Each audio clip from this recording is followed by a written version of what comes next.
कि चौथे युग बीतने के बाद में जो है सूत जी महाराज सौनका दृश्यों को समझा करके बोले हैं कि महाभारत का युद्ध जो हुआ था प्रभु वो भगवान कन्हैया ने किस प्रकार आपस में भिड़वा दिया है कौरव और पांडवों के बीच।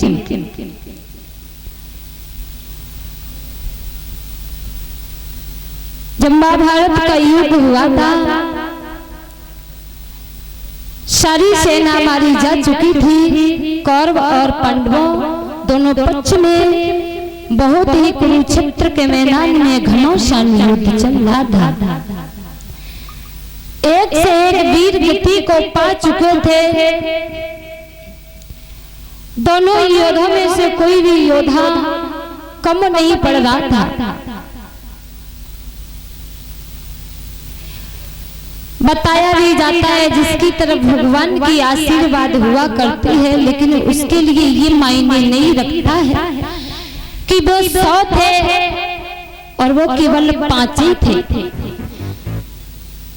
कम से कम 4 गुना अंतर 5 गुना पड़ जाता है। लेकिन भगवान ने कहा है जिसकी तरफ मैं हूँगा उसका कोई बाल वांका नहीं कर सकता है। दोनों तरफ से बहुत ही वीर मारे जा चुके थे लेकिन दुर्योधन की गदा से कुंती नंदन भीम की गदा जो ही कम नहीं पड़ पा रही थी। जब गदा को टूटा गया उसी वक्त जो है बहुत ही भारी चिंता हुई किने हुई दुर्योधन का। और दुर्योधन जो है युद्ध करने के बाद में अपने गुरु के पास में जाकर के और चिंता में जाकर के बैठ गया। कहने लगा है प्रभु अब मुझे लग रहा है कि द्रोण का पुत्र अश्वत्थामा जो है बहुत भारी योद्धा है। अब हमें चिंता ये है कि हमारे पुत्र जो हैं कौरव मारे जाएंगे। धीरे धीरे उसी वक्त समय बीतता हुआ चला गया है। उसी वक्त समय आने पर द्रोण का पुत्र अश्वत्थामा ने जो है आधी रात के वक्त अपनी नगिन तलवार उठा करके और पांडवों के भांति पांडव के 5 पुत्र जो थे वो नंगी तलवार लेकर के पहुंच गए हैं आधी रात के वक्त। कहां पर? जहां पर द्रौपदी अपने डेरों में पुत्रों को लिए हुए सो रही थी।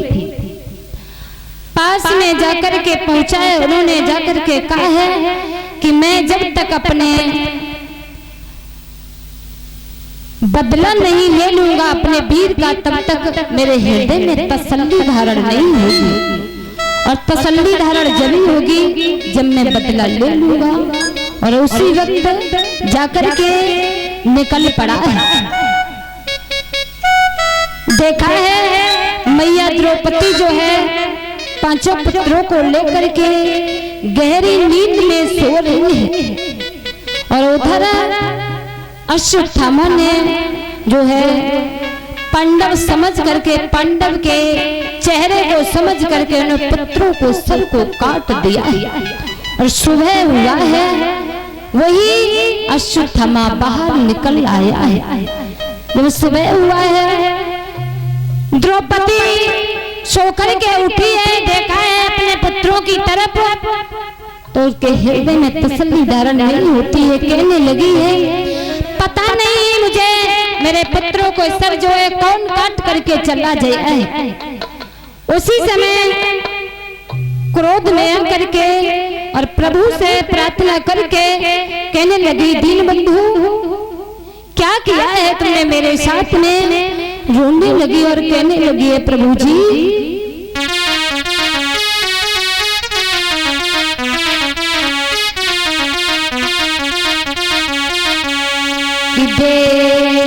रोने घूमे बहर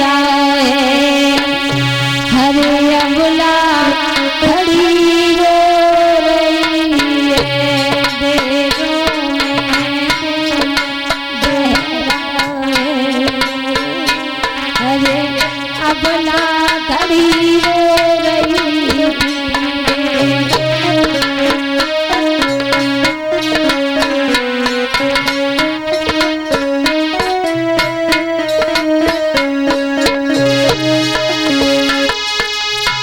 द्रौपदी आंखों में आंसू भर के कहने लगी, दीन बंधु, तुमने मेरे एक नहीं 5 पुत्रों के सर को कटवा दिया है। मैं अपने हृदय में तसल्ली धारण कैसे करूं?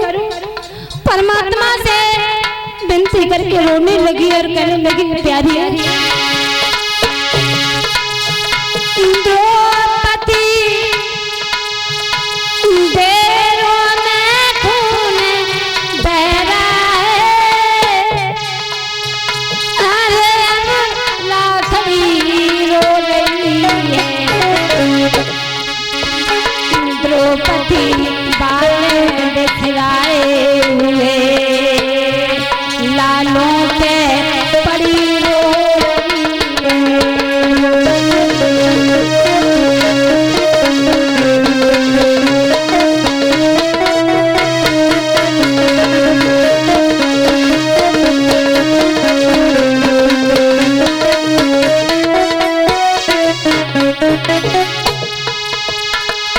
आंखों में आंसू भर के द्रौपदी कहने लगी, प्रभु मैं अपने हृदय को तसल्ली धारण कैसे करूंगी? अगर किसी का एक पुत्र चला जाए तो उसकी जिंदगी सुकून में नहीं कटती, रोते रोते मैया मर जाती है। लेकिन मेरे एक नहीं प्रभु 5 पुत्र मारे गए हैं। कन्हैया से प्रार्थना करके रोने लगी, परमात्मा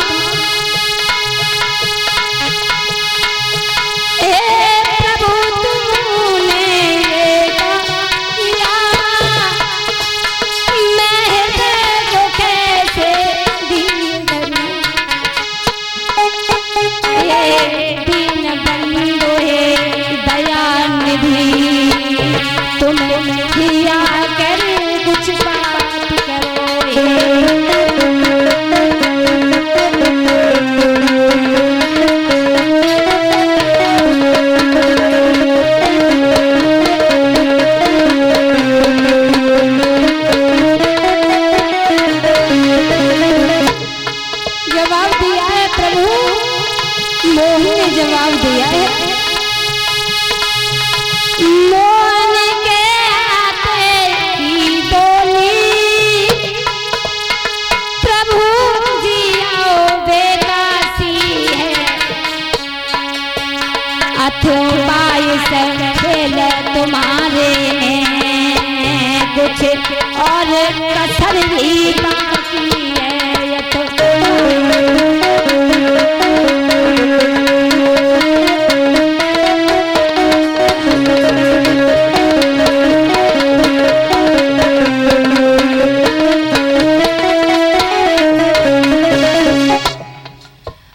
द्रौपदी आंखों में आंसू की धारा बह करके कहने लगी है, अगर एक पुत्र तुम मार डालते कोई बात नहीं है, दूसरे पुत्र से मैं अपने हृदय की बात कह लेती।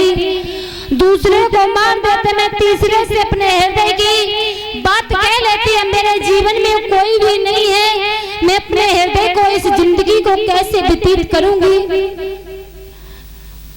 उसी समय जो है रोने लगी है, उसी वक्त ढेरों में जो है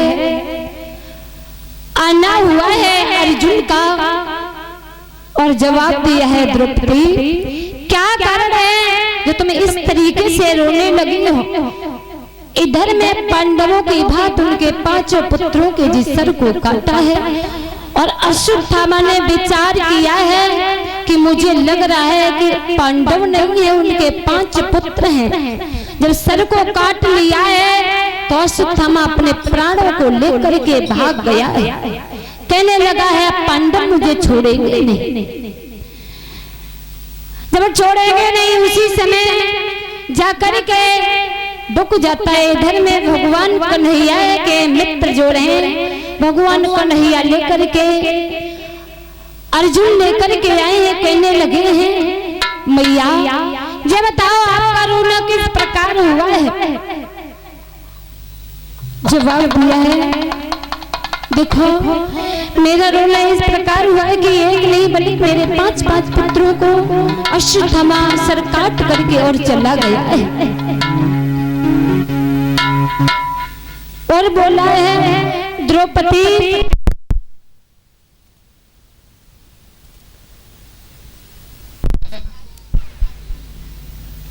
हेलो बोलिए